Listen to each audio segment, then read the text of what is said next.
Seperti yang sudah sering saya katakan, bahwa Manekung adalah puncak dari segalanya.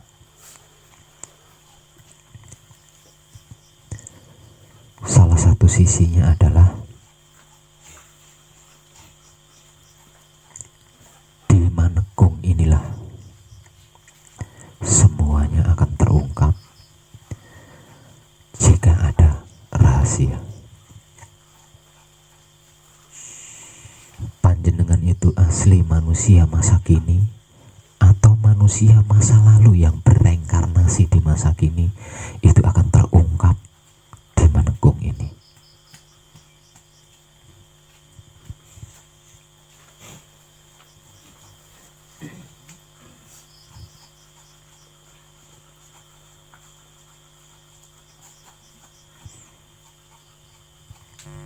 Sekarang pertanyaannya,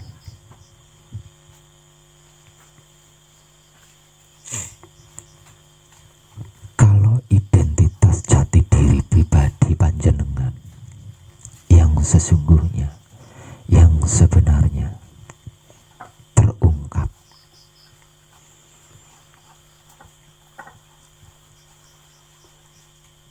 dan ternyata identitas jati diri panjenengan itu bukan manusia baru di masa kini, melainkan manusia di masa lalu yang gagal mencapai kesempurnaan, kemudian diberi kesempatan oleh Maha Suci untuk melakukannya lagi, alias bereinkarnasi atau lahir kembali ke dunia ini. Dan lagi, ternyata kehidupan panjenengan di masa lalu itu bukan orang baik, atau kehidupan di masa lalu panjenengan sebagai perempuan, namun sekarang dengan wujud laki-laki.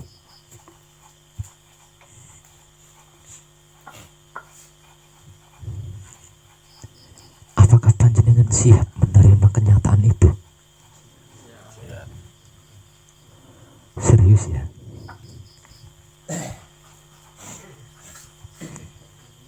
Kalau di kehidupan masa lalunya sebagai wali, sebagai nabi, atau sebagai raja mungkin, atau sebagai prajurit, atau sebagai pendekar mungkin, dengan mudah kita mengiyakan. Tapi kalau kehidupan di masa lalu kita seperti yang sudah saya katakan tadi, itu biasanya sulit. Sebab itu saya bertanya sebelum panjenengan saya antar ke puncaknya,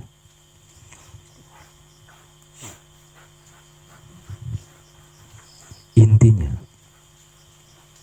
siapapun diri, siapapun dan bagaimanapun identitas jati diri pribadi panjenengan, entah itu orang masa lalu atau orang masa kini, panjenengan siap kan? Dan tidak akan mengingkarinya kan? Satu lagi, ini yang jarang bisa diterima.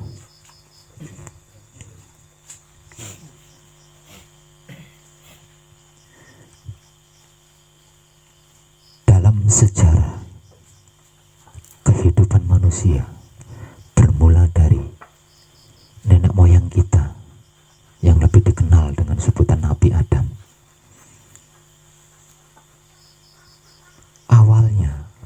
Awalnya memang kita sendiri, tidak ada laki-laki, tidak ada perempuan. Awalnya hanya Adam seorang. Nah, karena pada waktu itu Adam merasa kesepian, sedangkan makhluk-makhluk lainnya itu tidak sendiri. Dengan alasan Adam membutuhkan teman, itulah manusia perempuan diciptakan.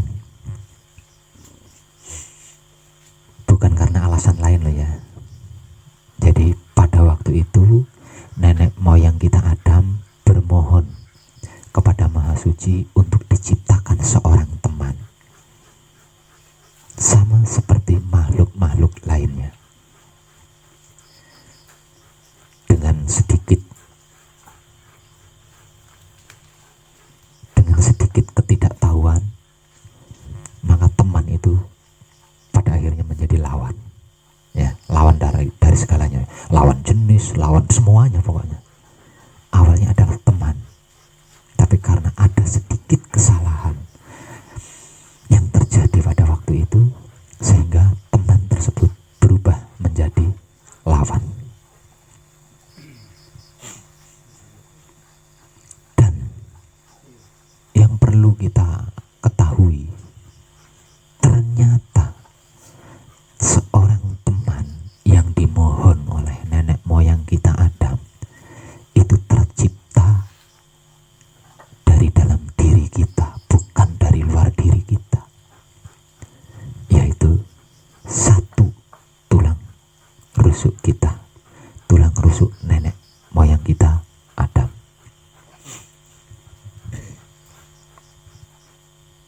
Kenapa saya mengungkit-ungkit masa lalu?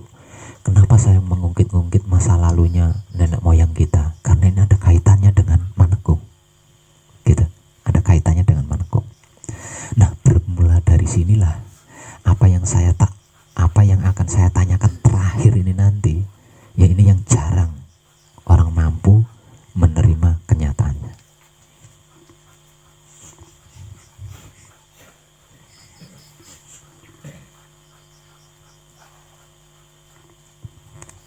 Saya tidak akan berbicara tentang baiknya ya.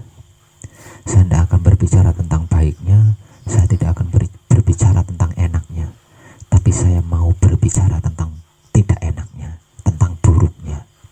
Karena baik dan enak sudah pasti semua makhluk mau menerima, tapi tentang tidak enak dan buruk ini yang jarang sekali manusia mampu menerimanya, sekalipun mengerti, memahami, dan mengetahui bahwasanya baik dan buruk itu berasal dari satu, yaitu Maha Suci itu sendiri.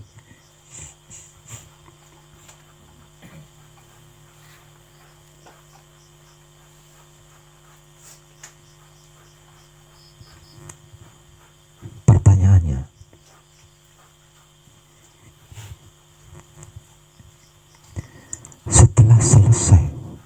setelah panjenengan selesai melakukan perjalanan abadi, dan di situ semuanya akan terbongkar ya. Semuanya akan terbongkar, segalanya akan terungkap. Dan ternyata hasilnya panjenengan adalah manusia di masa lalu yang gagal mencapai kesempurnaan, kemudian bereinkarnasi atau lahir kembali ke dunia ini. Dan ternyata kehidupan di masa lalu panjenengan itu kehidupan yang sangat tidak baik. Mungkin seorang penjahat, pencuri, atau perampok, atau penjudi, atau penjual diri, dan lain sebagainya.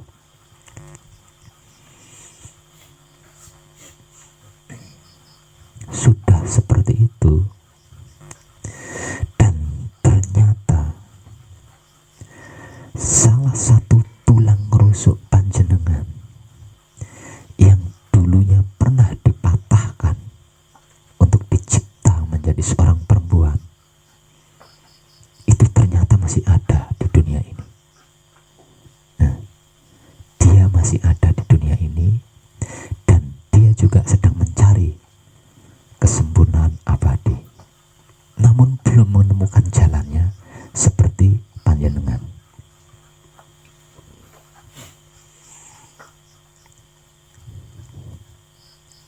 Dan ternyata manusia yang berasal dari tulang rusuk panjenengan itu adalah manusia cacat yang tidak memiliki memiliki fisik sekomplit panjenengan dan tidak berwajah sebaik panjenengan. Apakah panjenengan mampu menerimanya? Ayo. Mampu menerimanya. Seburuk apapun dia tulang rusuk panjenengan. Dan untuk mencapai kesempurnaan abadi itu, panjenengan butuh dia. Tanpa dia, berarti panjenengan kurang. Nggak punya tulang rusuk. Salah satu tulang rusuk panjenengan tidak terbawa. Apakah panjenengan mampu menerimanya? Ayo.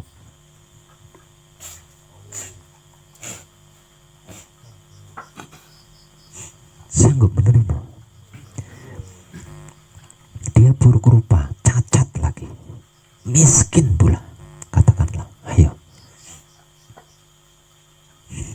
Karena salah satu tulang rusuk panjenengan itu masih ada di dunia ini, yang artinya dia juga sedang mencari kesempurnaan abadi, dan panjenengan tidak akan bisa mencapai kesempurnaan abadi tanpa satu tulang rusuk ini. Kalau tulang rusuk panjenengan masih ada di dunia ini, kecuali kalau tulang rusuk panjenengan sudah sempurna lebih dulu di kehidupan masa lalu. Itu kalau panjenengan manusia masa lalu yang bereinkarnasi loh. Ini saya sedang bercerita andai panjenengan itu adalah manusia masa lalu yang bereinkarnasi.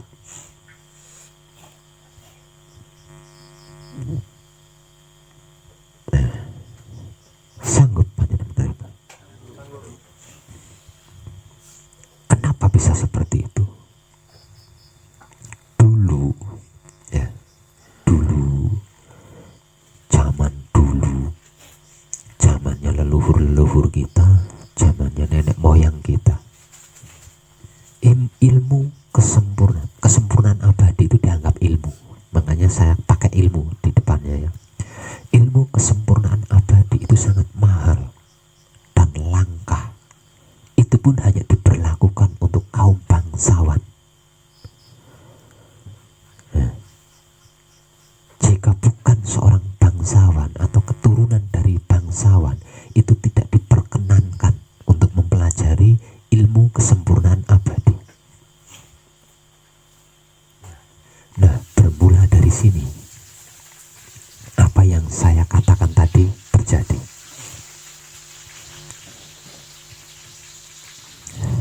Nah, karena seperti itu, kayak goreng opo sih jane mbok mandek kok. Kayaknya lebih penting kadangan nih.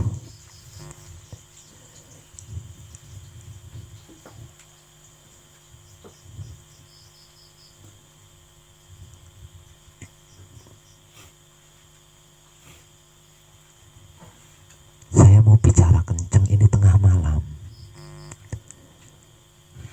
Makanya saya pakai sound system, tapi itu pun pelan. Karena saya sedikit kurang sehat dan waktunya tengah malam. Nah, kalau ada suara seperti itu di dapur, pasti saya jamin itu yang goreng itu nggak akan dengar apa yang saya katakan ini. Mbok mandek kok. Ndak kalau mati malam, andai kata malam ini ndak makan.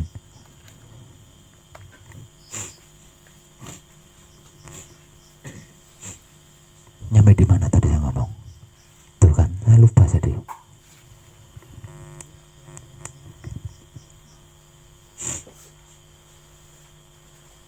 Ilmu bangsawan. Hanya untuk seorang bangsawan.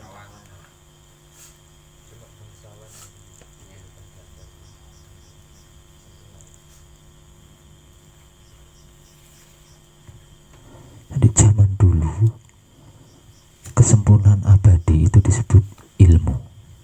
Maka karena itu saya gunakan ilmu di depannya. Jadi dulu ilmu kesempurnaan abadi itu sangat mahal dan langka. Itu pun hanya diberlakukan untuk kaum bangsawan, para raja-raja. Jika tidak ada garis keturunan dari bangsawan, tidak diperbolehkan. Bahkan dikatakan bisa kualat gitu. Nah, bermula dari sinilah apa yang saya katakan tadi itu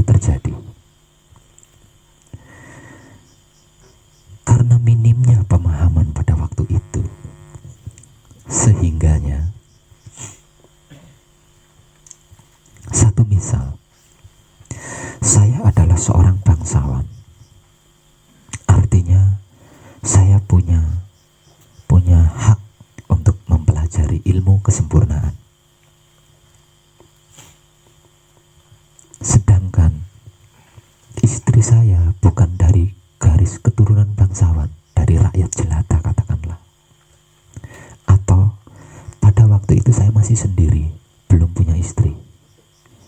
Atau juga saya punya istri dari kaum bangsawan, namun dia bukan tulang rusuk saya. Nah, karena saya mempelajari ilmu kesempurnaan, sehingganya saya berhasil mencapai kesempurnaan. Tapi bukan abadi loh ya. Karena apa? Karena zaman dulu itu pelajarannya itu nggak sampai tuntas. Pelajarannya itu nggak sampai tuntas. Sekalipun judulnya itu komplit, ilmu kesempurnaan abadi atau Aji Sasongko Jati, Aji Mundi Jati Sasongko Jati. Lengkap, ilmu kesempurnaan abadi. Tapi tidak bisa, tidak tuntas. Pelajaran itu tidak tuntas. Kenapa tidak tuntas? Dianggapnya bahwa abadi itu bukan di alam dunia ini. Abadi itu adalah alam akhirat. Nah, sehingganya setelah berhasil menyelesaikan ilmu itu, ilmu kesempurnaan abadi, mereka moksa. Akhirnya meninggalkan dunia ini kan, dan masuk ke alam akhirat. Nah, ini yang membuat para leluhur kita gagal paham itu di sini. Padahal dunia itu ya satu ini. Nah, alam dunia ya ini, alam akhirat ya ini. Jadi dunia itu nggak ada dua. Dunia itu hanya satu. Jadi mati ya di sini, hidup ya di sini, abadi ya di sini gitu. Di dunia ini nggak pindah dunia, dunia lain itu judul film. Kalau dunia lain, dunia itu ya satu ini. Nah, leluhur kita salah paham di sini. Nah, setelah saya moksa, karena moksa ya, artinya hanya sebatas sempurna, bisa tanpa satu tulang rusuk sekalipun. Kalau hanya sempurna. Tapi kalau sempurna yang abadi, yang harus komplit, harus genap. Tulang rusuk kita yang hilang satu ini harus terbawa. Kalau tidak terbawa tidak bisa. Nah, karena saya sudah berhasil mencapai kesempurnaan, lah tulang rusuk saya ini kan masih tertinggal di dunia. Nah, ini dia.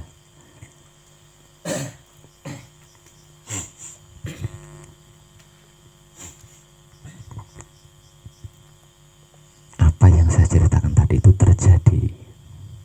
Jadi banyak tulang rusuk kaum Adam yang masih tertinggal di dunia ini. Dan salah satunya adalah tulang rusuk panjenengan sendiri. Untuk mencapai kesempurnaan abadi, tulang rusuk itu harus terbawa, apapun bentuknya. Nah, ini dia yang jadi perkara itu di sini. Nah, kalau tulang rusuk panjenengan itu ternyata seorang wanita cacat, jelek, miskin pula, banyak utangnya lagi, ayo piye?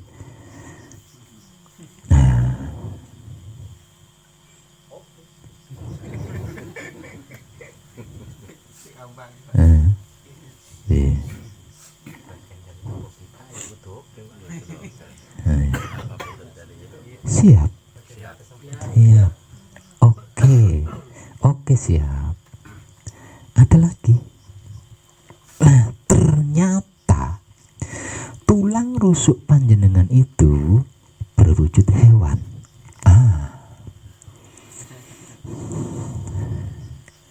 Ya.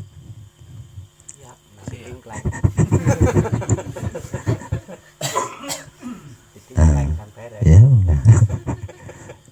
Ayo. Tetap siap. Siap. Oke. Ada lagi. Ada lagi. Ternyata tulang rusuk yang saya katakan dari tadi itu ya, secara awam disebut sebagai jodoh. Ya. Jadi jangan gagal.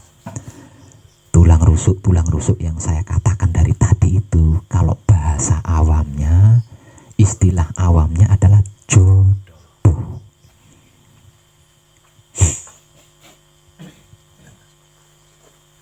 Tadi sudah beberapa kali saya katakan dan panjenengan tetap siap. Ini yang terakhir. Nah, ini yang terakhir. Ternyata tulang rusuk panjenengan itu berjenis kelamin sama dengan panjenengan. Ayo. Artinya jodoh panjenengan itu berwujud sama. Dia sebagai seorang wanita hanya di kehidupan masa lalu, dan kehidupannya di masa kini dia berwujud lelaki, seperti halnya kadang kita kemarin dari Sidoarjo, dari Jombang. Di kehidupan masa lalunya dia sebagai seorang wanita, dan ternyata dia bereinkarnasi lagi atau lahir lagi ke dunia ini berwujud laki-laki.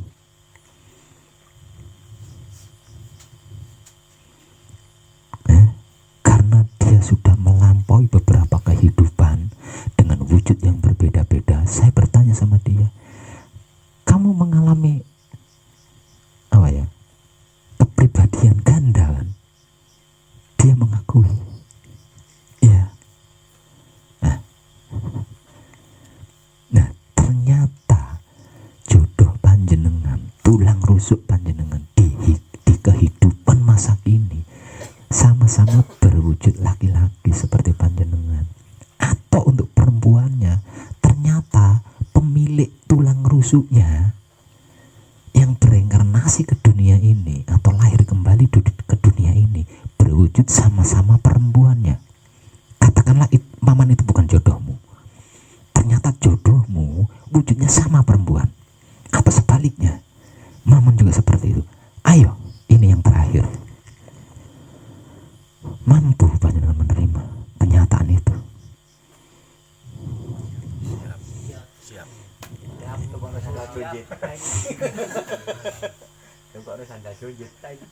Karena apa? Karena di dalam menengkung hal ini akan terungkap.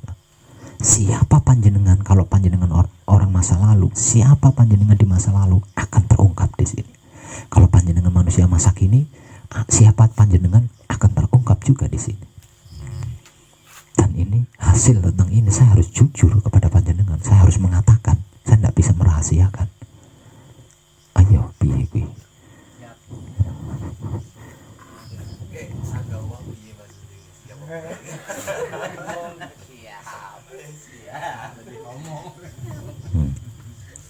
Contoh misalnya seperti Miyadi, kalau siang, kalau malam Miyabi dia itu sama.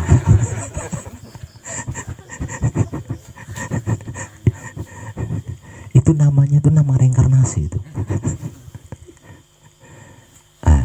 Ini yang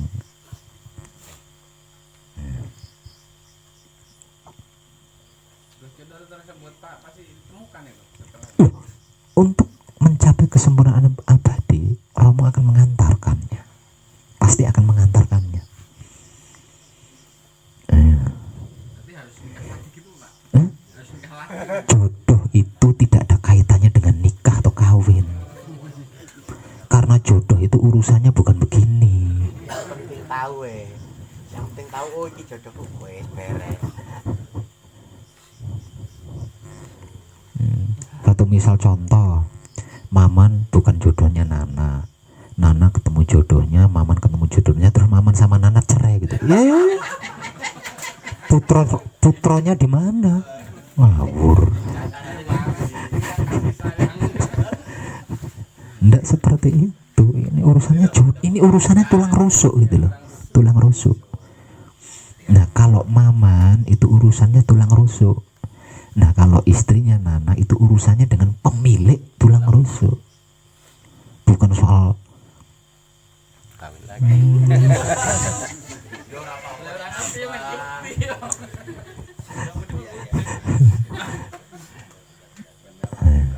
Pertanyaan ini mesti ini mewakili semua. Bagus. piye Cak. Jawabannya belum kompak nih. 1, 2, 3.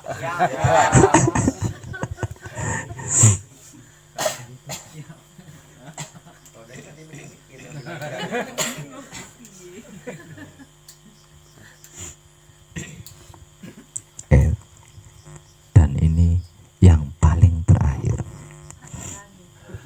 Masih ada satu lagi. Tapi ini tidak berat ya, karena dia tidak menjadi keharusan.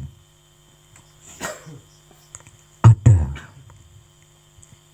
kan, tidak semua bangsawan itu laki-laki tuh. Bangsawan perempuan juga banyak tuh. Artinya yang berhasil mencapai kesempurnaan itu bukan cuma kaum lelaki. Zaman dulu kaum hawa pun banyak. Artinya ada kemungkinan lelakinya ini belum sempurna, tapi tulang rusuknya sudah sempurna. Tulang rusuknya sudah sempurna. Artinya setelah berhasil mencapai kesempurnaan abadi, nah kesempurnaan abadi kan nggak mengalami mati, ya.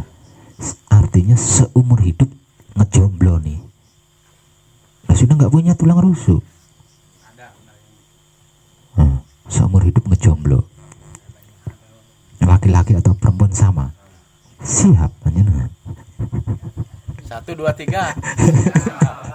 Harus dikompakin. Kalau perempuan, oke lah saya akui. Tapi kalau lelaki, karena apa? Lelaki memiliki libido, mampu panjenengan menjaga air kehidupan itu untuk tidak tercecer ke dunia ini. 1, 2, 3. Siap.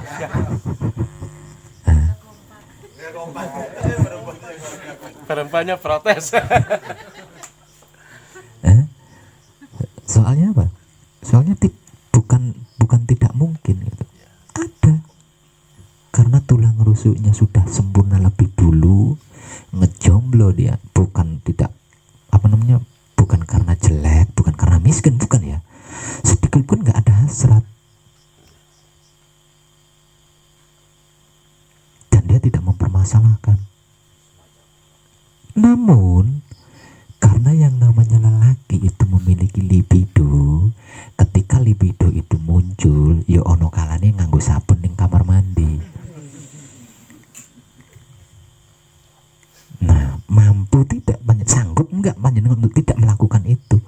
Kalau tulang rusuk panjenengan ternyata sudah sempurna lebih dulu, artinya panjenengan kan hidupnya sendiri.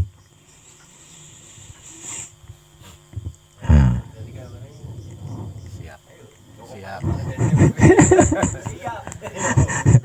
Tapi misalnya kalau itu kan dalam penggunaan ibaratnya pakai barang gitu Pak ya, pakai sabun atau pakai apa jenis apa gitu. Kalau misalnya lewat mimpi, Oh itu lain. Kalau mimpi lain.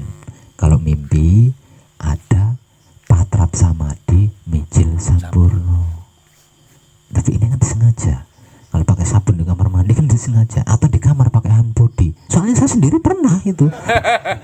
Dulu waktu masih puber. mungkin ukuran saya enggak ukuran yang budak-budak ini loh. Coba. Mana jawabannya? 1, 2, 3 loh. Masa harus dikompatin terus. Belum kompak gini, belum kompak.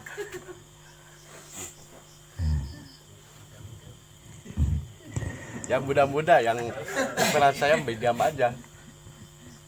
Soalnya apa? Soalnya perjalanan abadi itu nggak remeh, Pak. Kita bermain nyawa di situ ya. Kita bermain nyawa untuk bisa memasuki alam kesempurnaan abadi. Untuk pertama kalinya itu hanya hidup yang bisa melakukan. Artinya raga kita tidak bisa terbawa untuk pertama kali lah ya. Nah kalau seperti itu berarti kan harus mati. Artinya kita di sini bermain-main dengan kematian. Tidak ada yang lebih yang lebih bahaya dari bermain-main kematian. Makanya saya nanya ini, jangan sampai kita sudah berjuang mati-matian, setelah terungkap saya mending gaji orang awam aja. Nah ini yang saya tidak mau.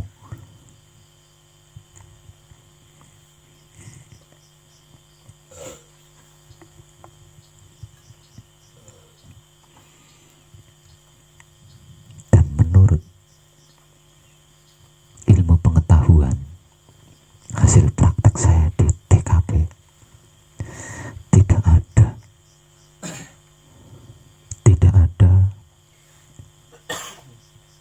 orang lama yang beruntung melebihi orang lama yang mengetahui masa lalunya. Karena apa? Karena dengan mengetahui masa lalunya, apapun bentuk masa lalunya, kita bisa menjaga diri, membawa diri, menempatkan diri, menyesuaikan diri dimanapun dan kapanpun.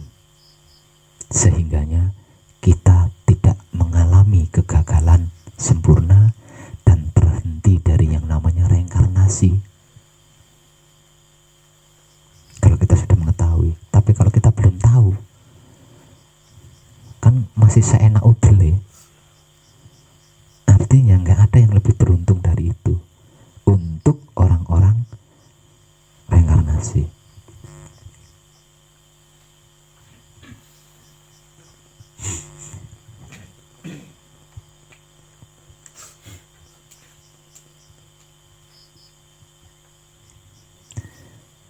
Kok nganu bathuk? Piye?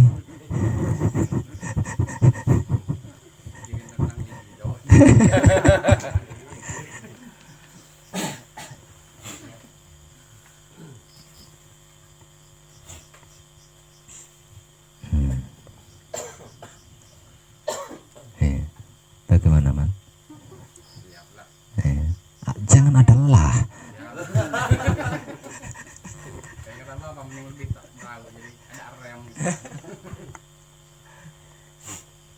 Jadi bukan main-main menekung itu. Makanya kalau panjenengan punya masa lalu, ndak usah diceritakan ke saya. Karena pada akhirnya saya tahu. Tanpa diceritakan sekalipun masa lalu panjenengan kepada saya. Jadi nikmati aja. Maafkan dia, nikmati dia, terima kasih dia, lupakan. Kalau panjenengan menceritakan masa lalu panjenengan kepada saya, nanti pada akhirnya panjenengan rikuh sama saya. Pawe wis kadung ngerti rahasia aku Tapi kalau panjenengan belum pernah menceritakan masa lalunya kepada saya, panjenengan tetap bisa merdeka di depan saya. Toh Sekalipun panjenengan tidak cerita, saya tahu. Gitu lah. Nggih. Siapapun panjenengan yang memiliki masa lalu, entah baik atau buruk, udah maafkan dia, terima dia, hapus, sempurnakan. Nggak usah diungkit-ungkit, nggak usah diceritakan kepada saya.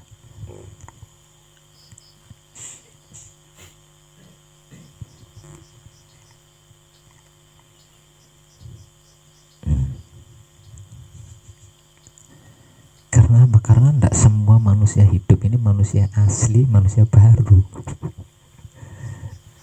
Kalau harus saya katakan, jika seluruh manusia hidup di dunia ini berjumlah 100, itu yang asli paling 10%. Yang 90%-nya itu manusia reinkarnasi. Orang-orang zaman dulu yang gagal mencapai kesempurnaan lalu bereinkarnasi lagi atau lahir kembali ke dunia.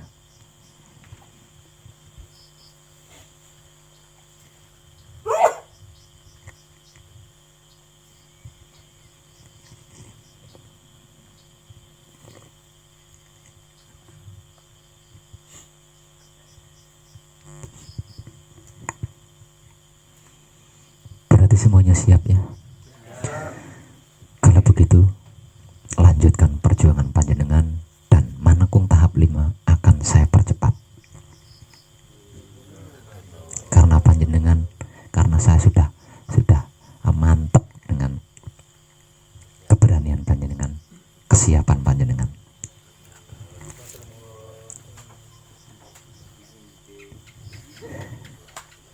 Tapi melengkapi tata krama, karena kehidupan di dunia itu kan tata krama ya. Untuk melengkapi atau menggenapi tata krama, tetap panjenengan harus berjuang menghafal sabdo sejatine satrio ya. Sekalipun patrapnya belum tentu panjenengan patrap. Karena apa? Karena waktunya akan saya persingkat. Berbahan kemantapan panjenengan dengan apapun yang akan terjadi, waktu manakung tahap 5 akan saya persingkat.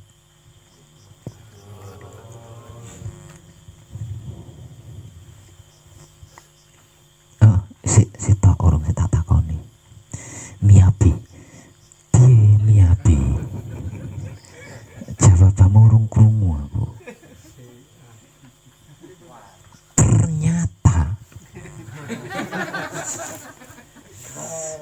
dirimu adalah benar-benar miyabi. Apa iso nrimo kowe? Oh, saged. Oke, cukup deh.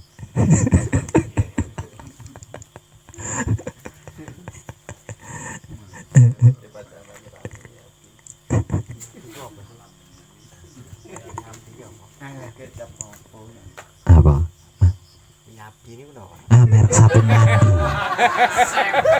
Merek sabun mandi. Sing biasa nggawe tangan nolak anu virus corona kae lho.